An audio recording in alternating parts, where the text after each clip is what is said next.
ಎಲ್ಲ ಕಳ್ಳನ ಮಕ್ಳು ಹುಡುಗರುಗಳು ಇನ್ಕ್ಲೂಡಿಂಗ್ ಯು. ಬನ್ನಿ ಫ್ರೆಂಡ್ಸ್, ತುಂಬಾ ದಿನ ಆದ್ಮೇಲೆ ನಮ್ ಸೋನು ಅಕ್ಕ ಸ್ವಲ್ಪ ಕಾಂಟ್ರವರ್ಸಿ ಮಾಡ್ಕೊಂಡವಳೆ. ಖಾರ ಮಸಾಲೆ ಎಲ್ಲ ಹಾಕಿ ಹರಿದು ಉರ್ದು ಉಗ್ದು ಉಪ್ಪಾಕುವ ಬರ್ರ ಬರ್ರ ಬರ್ರ ಬರ್ರ ಬರ್ರ ಬರ್ರ ಕನ್ನಡಿಗ ಅಂತರಲೇ.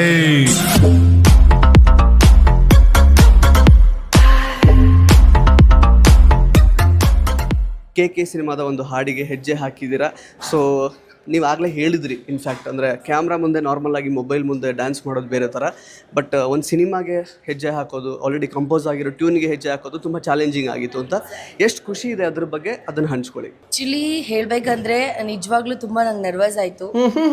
ಬಾತ್ರೂಮ್ ಅಲ್ಲಿ ಬಟ್ಟೆ ಬಿಚ್ಚಿ ಐಟಮ್ ತೋರಿಸ್ಬೇಕಾದ್ರೆ ಆಗದೆ ಇರೋ ನರ್ವಸ್ಸು ಅಕ್ಕ ಕ್ಯಾಮ್ರಾ ಮುಂದೆ ಐಟಮ್ ಡ್ಯಾನ್ಸ್ ಮಾಡ್ಬೇಕಾದ್ರೆ ಆಯ್ತಂತೆ. ಸಾಂಗ್ ಕೇಳಿದೆ, ಇಷ್ಟಪಟ್ಟೆ. ನೆಕ್ಸ್ಟ್ ಡೇನೇ ರೀಲ್ಸಲ್ಲಿ ಆಯಿತು. ಏನು ರಿಯಲ್ಸಾ? ನೆಕ್ಸ್ಟ್ ಡೇನೇ ರೀಲ್ಸಲ್ಲಿ ಆಯಿತು. ಅದ್ರ ನೆಕ್ಸ್ಟ್ ಡೇನೇ ಶೂಟ್ ಆಯಿತು. ಯಾವ ತಾಯಿ, ಅದು ರಿಯಲ್ಸ್ ಅಲ್ಲ, ರಿಹರ್ಸಲ್. ಆಮೇಲೆ ಅದ್ಯಾರೋ ಇವಳೇನೋ ಅಂದ್ಲು ಅಂತ ಫಿಲಂ ಚೇಂಬರ್ಗೆ ಕಂಪ್ಲೇಂಟ್ ಮಾಡಕ್ಕೆ ಹೋಗಿದ್ದೋ, ಇವಳು ನಟಿ ಅಂತ ರಿಜಿಸ್ಟರ್ ಆಗಿಲ್ಲ ಅಂತ ವಾಪಸ್ ಕಳ್ಸಿದ್ರು ಅಂತ ಹೇಳ್ತಿರೋ ವಿಡಿಯೋಗೆ ಅಕ್ಕ ಮಾಡಿರೋ ಕಮೆಂಟ್ ಅಲ್ಲಿ ಅಕ್ಕ ಇಂಗ್ಲಿಷ್ ಅಲ್ಲಿ ಕನ್ನಡ ಹೆಂಗ್ ಟೈಪ್ ಮಾಡೋಳೆ ಗೊತ್ತಾ? ಮಾಡಕ್ ಕೆಲಸ ಇಲ್ಲ ಅಂದ್ರೆ ಬಿಡದಿ ಅಲ್ಲಿ ಹೋಗಿ ರಾತರ್ಗೆ ಹೆಲ್ಪ್ ಮಾಡಿ, ಅದನ್ನ ಬಿಟ್ಟು ಬೇದ್ದೆ ಇರೋದನ್ನ ಹೇಳ್ಕೊಂಡು ಯಾಕೆ ವೇಸ್ಟ್ ಮಾಡ್ತಾ ಇದ್ದೀರಾ ಅನ್ನಂದಿರಾ. ಬೇರೆ ಯಾವ ಮ್ಯಾಟರ್ ಮಾತಾಡಿದ್ರು ಲೈಕ್ಸ್ ವ್ಯೂಸ್ ಬರಲ್ಲ, ಅದಕ್ಕೆ ನನ್ ನೇಮ್ ಹೇಳೋದು. ನೀನ್ ಕೆಟ್ಟ ಇಂಗ್ಲಿಷು ಎಲ್ಲ ನಮ್ ಕರ್ಮಗಳು. ರೈತರ್ಗೆ ಅನ್ನೋಕೆ ರಾತರ್ಗೆ ಅಂತೆ, ಬೇಡ್ದೆ ಅನ್ನೋಕೆ ಬೇದ್ದೆ. ನಿಂಗೆ ನೆಟ್ಗೆ ಇಂಗ್ಲಿಷು ಬರಲ್ಲ, ಇಂಗ್ಲಿಷ್ ಅಲ್ಲಿ ಕನ್ನಡ ಟೈಪ್ ಮಾಡೋಕು ಬರಲ್ಲ. ಇನ್ನೊಂದ್ಸರಿ ಏನಾದ್ರು ಇಂಗ್ಲಿಷು ಕನ್ನಡ ಸೇರ್ಸಿ ಹೇಳ್ಬಿಟ್ರೆ ನೀನ್ ಬಾಯಿ ಹೊಲ್ದ್ ಬಿಡ್ತೀನಿ. ಸೊ ಶೂಟ್ ಮಾಡ್ಬೇಕಾದ್ರೆ ನಿಜವಾಗ್ಲೂ ಹೇಳ್ಬೇಕಂದ್ರೆ ನಾನು ಬಾಯ್ಸ್ ಜೊತೆ ಡ್ಯಾನ್ಸ್ ಮಾಡೇ ಇರಲಿಲ್ಲ. ಬಟ್ ತುಂಬ ಹುಡುಗರು ಹಿಂದೆ ಮುಂದೆ ಇದ್ದಾಗ ಲಿಟ್ರಲಿ ನಾನು ಕಣ್ಣೀರು ಕೂಡ ಹಾಕಿದ್ದಿ.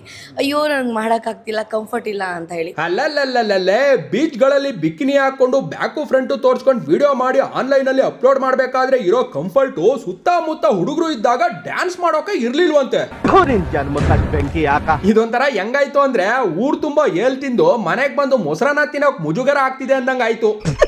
ಬಟ್ ಆಮೇಲೆ ನಾನು ಅನ್ಕೊಂಡೆ, ಇಲ್ಲ ನನ್ನ ಕೆಲ ಇಷ್ಟ ಆಗುತ್ತೆ ಅಷ್ಟು ಎಫರ್ಟ್ ಹಾಕಿ ನಾನು ಸಾಂಗ್ ಮಾಡಲೇಬೇಕು.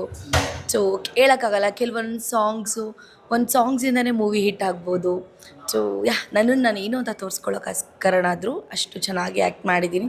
ಐ ಹೋಪ್ ನಿಮಗೆಲ್ಲ ಇಷ್ಟ ಆಗಿರುತ್ತೆ ಅಂತ ಹೇಳಿ. ಸೊ ವಾವ್ ಚೋನು ಅಕ್ಕ, ನಿಮ್ಮನ್ನ ನೀವು ಏನು ಅಂತ ತೋರಿಸ್ಕೊಳ್ಳೋಕೋಸ್ಕರ ಇವಾಗ ಅಷ್ಟು ಚೆನ್ನಾಗಿ ಆಕ್ಟಿಂಗ್ ಮಾಡೋ ಅವಶ್ಯಕತೆ ಏನಿತ್ತು? ಆಲ್ರೆಡಿ 15 ನಿಮಿಷದಲ್ಲಿ ನಿಮ್ಮನ್ನ ನೀವು ಏನು ಅಂತ ಇಡೀ ಕರ್ನಾಟಕಕ್ಕೆ ತೋರಿಸ್ಬಿಟ್ಟಿದ್ದೀರಾ ಅಲ್ವಾ? ಸೊ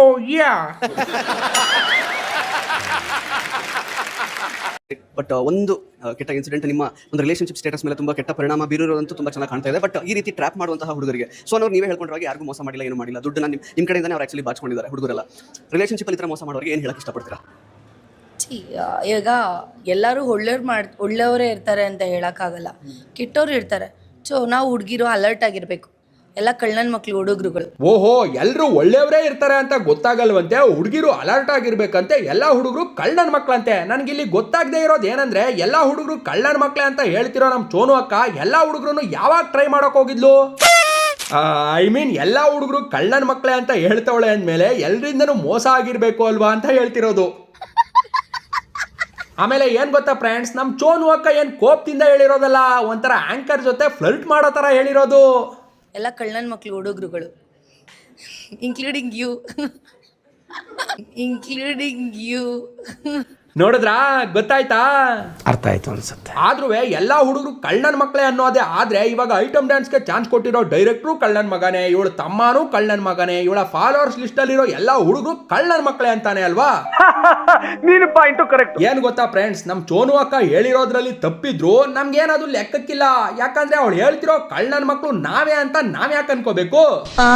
ಹೌದಲ್ವಾ? ಅದೇನೋ ಹೇಳ್ತಾರಲ್ಲ, ನಾಯಿ ಬಗಳಿದ್ರೆ ಭೂಲೋಕ ಹಾಳಾಗತ್ತಾ ಅಂತ. ಹಂಗೆ ಇಂಥ ಚೋನು, ಮೋನು, ಜಾನು, ಗೂನು, ಮೀನುಗಳು ಹೇಳಿದ ತಕ್ಷಣ ಎಲ್ಲಾ ಹುಡುಗರು ಕೆಟ್ಟವರಾಗ್ಲಿ ಕಳ್ಳನ ಮಕ್ಕಳಾಗ್ಲಿ ಆಗಲ್ಲ.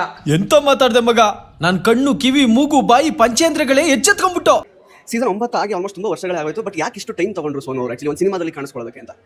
ಇಲ್ಲ, ಆಕ್ಚುಲಿ ಆಫ್ಟರ್ ಬಿಗ್ ಬಾಸ್ ಆದ್ಮೇಲೆ ನಾನು ಇಂಡಸ್ಟ್ರಿನೇ ಕ್ವಿಟ್ ಮಾಡಿಬಿಟ್ಟಿದ್ದೆ. ತಗೊಳ್ರಪ್ಪ, ಬಿಗ್ ಬಾಸ್ ಆದ್ಮೇಲೆ ಇಂಡಸ್ಟ್ರಿನೇ ಬೇಡ ಅಂತ ಕ್ವಿಟ್ ಮಾಡಿದ್ಲಂತೆ ಅಕ್ಕ.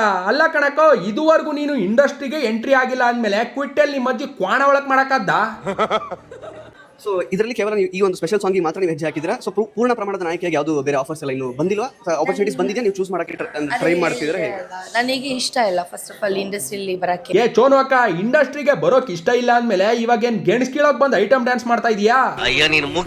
ಸಿಂಪಲ್ ಆಗಿ ಒಪ್ಕೋ, ಆನ್ಲೈನ್ ಅಲ್ಲಿ ಆಲ್ರೆಡಿ ಹರಿದು 12 ಆಗಿರೋ ನನಗೆ ಯಾವ ಅಡ್ಡಾಡಿ ನನ್ ಮಗ ಬಂದು ಆಕ್ಟಿಂಗ್ ಮಾಡುವಂತ ಅವಕಾಶ ಕೊಡ್ತಾನೆ? ಯಾರು ಬಂದಿಲ್ಲ, ಅದಕ್ಕೆ ನಾನು ಮಾಡಿಲ್ಲ ಅಂತ ಒಪ್ಕೋ. ಯಾಕೆಂದ್ರೆ ನಾವೇನೋ ಅನ್ಕೋತೀವಿ, ಯಾವುದೇ ಆದೃಶ್ಯ ನಾವು ನೋಡಿದಷ್ಟು ಸುಂದರವಾಗಿ ಯಾವುದೂ ಇರಲ್ಲ ಅಂಡ್ ಅಷ್ಟು ಸುಲಭನೂ ಅಲ್ಲ.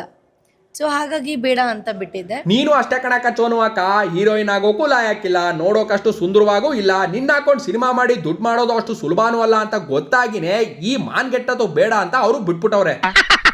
ಅದೇಂಗ್ ಸರ್ ಅಷ್ಟು ಕರೆಕ್ಟಾಗಿ ಹೇಳ್ತೀರಾ ನೀವು? ಈಗ ಜನಗಳು ನೆಗೆಟಿವ್ ಮಾತಾಡ್ತಾರೆ ಅಂದ್ರೆ ನಾನು ತಗೊಳ್ಳಲ್ಲ. ಏಕೆ ಅಂತಂದರೆ ನನ್ನ ಕಣ್ಮುಂದೆ ಚಿತ್ರಾನ್ನ ಮತ್ತು ಬಿರಿಯಾನಿನ ಇಟ್ಬಿಟ್ಟು ನೀನು ಚಿತ್ರಾನ್ನ ತಿನ್ನು ಅಂದರೆ ನಾನು ಚಿತ್ರಾನ್ನ ತಿನ್ನೋಣ, ನಂಗೆ ಬಿರಿಯಾನಿನೇ ಬೇಕು, ನಾನು ಬಿರಿಯಾನಿ ಚೂಸ್ ಮಾಡ್ತೀನಿ.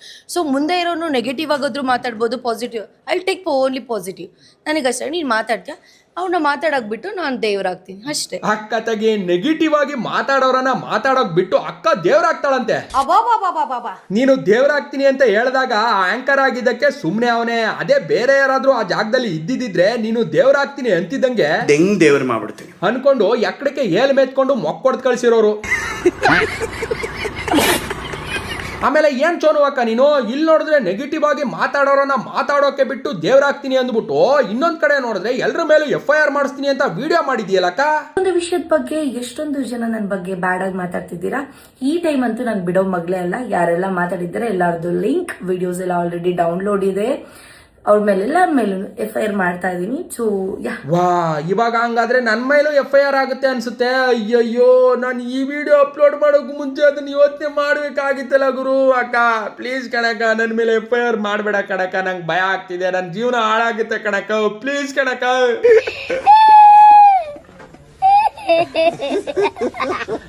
ಒಂದ್ ಕೆಲಸ ಮಾಡಕ್ಕ, FIR ಮಾಡೋ ಬದಲು ಈ ವಿಡಿಯೋನ ಲೈಕ್ ಮಾಡಿ ಶೇರ್ ಆದ್ರೂ ಮಾಡು. ಅವಾಗ ಇನ್ನೊಂದಷ್ಟು ಜನ ಈ ವಿಡಿಯೋ ನೋಡಿ ನಗ್ಬಿಟ್ಟು ನಿಂಗೆ ಆಶೀರ್ವಾದ ಮಾಡ್ತಾರೆ. ತನ್ ಮೇಲೆ ಮಾಡಿರೋ ಜೋಕ್ನ ತಾನೇ ಶೇರ್ ಮಾಡ್ತಾವಳೆ ಅಂದ್ರೆ ಎಂತ ದೊಡ್ಡ ಗುಣ, ದೊಡ್ಡ ಮನ್ಸು ಕಣಮ್ಮ ನಿಂದು ಅಂತ ಅನ್ಕೊಂಡು ನಿನ್ನ ಬೀಜಮ್ಮನ್ ತರ ಹೊಗಳ್ತಾರೆ. ಸಾರಿ ನಿನ್ನ ಜೇಜಮ್ಮನ್ ತರ ಹೊಗಳ್ತಾರೆ ಅಂತ ಹೇಳಕ್ ಬಂದೆ. ಆಮೇಲೆ ಇನ್ನೊಂದೇನಂದ್ರೆ ಚೋನು ಅಕ್ಕ, ನಿನ್ನ ನೆಗೆಟಿವ್ ಮಾಡೋರ್ ಮೇಲೆ ಕಂಪ್ಲೇಂಟ್ ಕೊಡೋಕೇನೋ ಹೋದೆ, ಆದ್ರೆ ಹೆಲ್ಮೆಟ್ ಹಾಕೊಂಡು ಗಾಡಿ ಓಡಿಸ್ಕೊಂಡು ಹೋಗ್ಬೇಕು ಅನ್ನೋ ಮಿನಿಮಮ್ ಕಾಮನ್ ಸೆನ್ಸ್ ಇಲ್ವಕ್ಕ ನಿಂಗೆ? ಅದೆಲ್ಲ ಇದ್ದಿದ್ರೆ ನೀನ್ ಯಾಕೆ ಹಿಂಗೆ ಸಿಕ್ಕಿದ ಕಡೆ ಸಿಕ್ತಂಗೆ ಮಾತಾಡ್ಕೊಂಡು ಹಿಂಗೆ ಕಾಂಟ್ರವರ್ಸಿಗೆ ಸಿಗಾಕೋತಿದೆ ಅಲ್ವಾ? ಮೊಕ ನೋಡು, ಮೊಕನ ಹೆಂಗದ ಒಳ್ಳೆ ಬೆಂಚಿಕಲ್ಗೆ ಬಣ್ಣ ಬೆಳೆದಂಗ. ಕೆಲವು ವರ್ಷಗಳ ಹಿಂದೆ ಆಕ್ಚುಲಿ ಅಂದ್ರೆ ಕನ್ನಡ ಚಿತ್ರರಂಗದಲ್ಲಿ ಅಂದ್ರೆ ಬೆಳೆಸೋದಿಲ್ಲ, ತುಳಿತಾರೆ ಅನ್ನೋ ತರ ಮಾತುಗಳನ್ನೆಲ್ಲ ಹೇಳಿದ್ರಿ. ಬಟ್ ಈಗ ಕನ್ನಡ ಸಿನಿಮಾ ಮೂಲಕ ನಿಮ್ಗೆ ಒಂದು ಅವಕಾಶ ಸಿಕ್ಕಿದೆ ಆಕ್ಚುಲಿ ಇದೊಂದು ಸ್ಪೆಷಲ್ ಸಾಂಗ್ ಮಾಡೋದಕ್ಕೆ. ಸೊ ಈಗ ಏನು ಹೇಳ್ತೀರಾ ಕನ್ನಡ ಚಿತ್ರರಂಗದ ಬಗ್ಗೆ? ಅದೇ ನಾನು ಚಿಕ್ಕವಳಿದ್ದ ಅವಾಗ ಮಾತು ಹೇಳಿದ್ದು. ಓಹೋ, ಚಿಕ್ಕವಳಾಗಿದ್ದಾಗ ಹೇಳಿದ್ದಂತೆ. ಏನವಾ, ಏನ್ ಪ್ರೈಮರಿ ಸ್ಕೂಲ್ಗೆ ಓದ್ತಿದ್ದ ಅವಾಗ ನೀನು? ಫ್ರೆಂಡ್ಸ್, ಆಮೇಲೆ ಇನ್ನೊಂದ್ ಏನ್ ಗೊತ್ತಾ, ಈ ಐಟಮ್ ಸಾಂಗ್ ನಮ್ ಚೋನು ಅಕ್ಕನ ಯಾಕೆ ಸೆಲೆಕ್ಟ್ ಮಾಡಿದ್ರು ಅಂತ ಅಕ್ಕನೇ ಹೇಳ್ತಾಳೆ ಕೇಳಿ. ಸ್ವಲ್ಪ ಲೋ ಬಜೆಟ್ ಮೂವಿ ಅಂತ ಹೇಳ್ತಾ ಇದ್ರು. ಹಂಗಂತ ಅಂದಾಗ ಎಲ್ಲದು ಸ್ವಲ್ಪ ಲೋ ಆಗಿರುತ್ತೆ. ನೋಡಿದ್ರಾ, ಲೋ ಬಡ್ಜೆಟ್ ಮೂವಿ ಅಂದಾಗ ಎಲ್ಲಾನು ಲೋ ಆಗಿರುತ್ತೆ. ಇಟ್ ಮೀನ್ಸ್ ನಮ್ ಚೋನು ಅಕ್ಕನು ಲೋ ಅಂತಾನೆ ಅರ್ಥ. ಈಗ ಗೊತ್ತಾಯ್ತು. ಇನ್ನೊಂದ್ ಏನ್ ಗೊತ್ತಾ ಫ್ರೆಂಡ್ಸ್, ಇದೇ ವಿಡಿಯೋದಲ್ಲಿ ನಮ್ ಚೋನು ಅಕ್ಕ ಒಂದ್ ಮಾತು ಹೇಳ್ತಾಳೆ. ಅಂದ್ರೆ ನನ್ನ ಪ್ರಕಾರ ನಾವು ಒಂದು ತಪ್ಪು ಮಾಡಿದೀವಿ ಅಂತಂದ್ರೆ ಅದು ಬೇರೆಯವ್ರ ತಪ್ಪು ಅಂತಲ್ಲ, ನಮ್ದೇ ತಪ್ಪು. ನಾವು ಏನು ತಪ್ಪು ಮಾಡಿದ್ದೀವಿ ಅದನ್ನ ಜನ ಒಂದ್ಸಲ ಕ್ಷಮಿಸಿದ್ದಾರೆ ಅಂತ ಗೊತ್ತಾಗಿದ್ಮೇಲೆ ಆ ತಪ್ಪು ಮತ್ತೆ ಆಗಬಾರ್ದು, ಆ ಥರ ಮುಂದೆ ನಡ್ಕೊಂಡು ಹೋಗ್ಬೇಕು. ಸೊ ನನ್ನ ಒಂದ್ಸಲ ಕ್ಷಮಿಸಿದ್ದಾರೆ, ನಾನು ಅದೇ ಥರ ಮುಂದೆ ತಪ್ಪು ಮಾಡದೆ ಹೋಗ್ತಾ ಇದ್ದೀನಿ. ಎಲ್ಲ ಅಕ್ಸೆಪ್ಟ್ ಮಾಡಿದ್ದಾರೆ. ಕರೆಕ್ಟ್ ಚೋನು ಅಕ್ಕ, ಇವಾಗ ನೀನು ಹೇಳಿದ ಮಾತು 100% ಸತ್ಯ. ಒಂದ್ಸಲ ಮಾಡಿದ ತಪ್ಪನ್ನ ಜನ ಅಕ್ಸೆಪ್ಟ್ ಮಾಡ್ಕೊಂಡು ಹೋಗ್ಲಿ ಬಿಡು ಬದುಕೊಳ್ಳಿ ಅಂತ ಬಿಟ್ಟ ಮೇಲೆ ಬಾಯಿ ಮುಚ್ಕೊಂಡು ಇರಬೇಕು ಹೊರತು ಈ ತರ ಎಲ್ಲ ಅವಾಗ ಒಂದೊಂದು ಬೇಡದೇ ಇರೋ ಮಾತಾಡಿ ಮಾನ ಕಳ್ಕೋಬಾರ್ದು. ಅರ್ಥ ಆಯ್ತಾ ಸ್ನೇಹಿತರೆ? ಒಟ್ನಲ್ಲಿ ನಾನು ಒಂದಂತೂ ಗಮನಿಸಿರೋದು, ಇವೆಣ್ಣು ಬೇಕು ಅಂತ ಮಾತಾಡದೇ ಇದ್ರು ಯಾವ್ದೋ ಗುಂಗಲ್ಲಿ ಏನೋ ಬಿಲ್ಡಪ್ ಕೊಟ್ಕೊಳ್ಳೋಕ್ ಹೋಗಿ ಈ ತರ ಕಾಂಟ್ರವರ್ಸಿ ಕಷ್ಟಕ್ಕೆ ಸಿಗಾಕತ್ತ. ಓಹೋ, ಆಮೇಲೆ ಕೊನೆದಾಗ ಒಂದ್ ಮಾತು ಹೇಳ್ತೀನಿ ಕೇಳಿಸ್ಕೊಳಕ್ಕ ಚೋನು ಅಕ್ಕ. ಸೋಷಿಯಲ್ ಮೀಡಿಯಾ ಅಂದ್ಮೇಲೆ ಸಾವಿರಾರು ಜನ ಸಾವಿರಾರು ತರ ಮಾತಾಡ್ತಾರೆ. ಪಾಸಿಟಿವ್ ಮಾತಾಡೋರೆಲ್ಲ ಸೂಪರು, ನೆಗೆಟಿವ್ ಮಾತಾಡೋರ ಮೇಲೆ FIR ಅಂದ್ರೆ ತಪ್ಪಾಗುತ್ತೆ. ಇನ್ಮೇಲಾದ್ರೂ ಒಳ್ಳೆ ರೀತಿ ಮಾತಾಡು, ಒಳ್ಳೆ ರೀತಿಲಿ ಜೀವನ ಮಾಡು, ಒಳ್ಳೆ ರೀತಿಲಿ ಬದುಕು, ನಿನ್ನ ಮುಂದಿನ ಜೀವನ ಸುಖಕರವಾಗಿರ್ಲಿ. ಸ್ನೇಹಿತರೆ, ಈ ವಿಡಿಯೋ ಇಲ್ಲಿಗೆ ಮುಕ್ತಾಯವಾಯ್ತು. ನಾನು ಅಪ್ಲೋಡ್ ಮಾಡಿರುವಂತಹ ಲಾಸ್ಟ್ 2 ವಿಡಿಯೋಸ್ಗಳು ಯಾಕೋ ವ್ಯೂಸ್ ಜಾಸ್ತಿ ಹೋಗಿಲ್ಲ, ಯಾಕೆ ಅಂತ ಗೊತ್ತಿಲ್ಲ. ನೀವಿನ್ನೂ ಆ ವಿಡಿಯೋಸ್ಗಳನ್ನ ನೋಡಿಲ್ಲ ಅಂದ್ರೆ ಹೋಗಿ ನೋಡಿ ಅಂತ ಹೇಳ್ತಾ ಈ ವಿಡಿಯೋನ ಇಲ್ಲಿಗೆ ಮುಗಿಸ್ತಾ ಇದ್ದೀನಿ. ಅದಕ್ಕೂ ಮೊದಲು ನಾವು ಯಾವಾಗಲೂ ಕೊನೆಯಲ್ಲಿ ಹೇಳೋದನ್ನ ಹೇಳಲೇಬೇಕು ಅಲ್ವಾ? ನನ್ನ ವಿಡಿಯೋ ನೋಡಿ ಉರ್ಕೊಂಡು ಬಂದು ಕಮೆಂಟ್ ಅಲ್ಲಿ ಕಕ್ಕ ಮಾಡಿದ್ರೆ ದೆಂಗ್ ದೇವ್ರು ಮಾಡ್ಬಿಡ್ತೀನಿ. ನನ್ನ ಈ ವಿಡಿಯೋ ಸ್ವಲ್ಪ ಆದ್ರೂ ಇಷ್ಟ ಆದ್ರೆ ಲೈಕ್ ಮಾಡಿ, ಶೇರ್ ಮಾಡಿ, ಕಮೆಂಟ್ ಮಾಡಿ, ಹಾಗೆ ನಮ್ಮ ಕ್ರಿಯೇಟಿವ್ ಕನ್ನಡಿಗ ಯೂಟ್ಯೂಬ್ ಚಾನಲ್ಗೆ ಸಬ್ಸ್ಕ್ರೈಬ್ ಆಗಿ ಪಕ್ಕದಲ್ಲಿರೋ ಬೆಲ್ ಐಕಾನ್ ಕ್ಲಿಕ್ ಮಾಡಿ. ಅದನ್ನ ಕ್ಲಿಕ್ ಮಾಡೋದ್ರಿಂದ ನಾವು ಪೋಸ್ಟ್ ಮಾಡೋ ಪ್ರತಿ ಒಂದು ವಿಡಿಯೋ ನೋಟಿಫಿಕೇಶನ್ ಕೂಡ ನಿಮ್ಮ ಮೊಬೈಲ್ಗೆ ಡೈರೆಕ್ಟ್ ಆಗಿ ಬರುತ್ತೆ. ಧನ್ಯವಾದಗಳು. ಜನರಿಂದ ನನ್ನ ಮೇಲೆ ಬಂದೆ, ಜನರನ್ನೇ ನನ್ನ ದೇವರೆಂದೇ.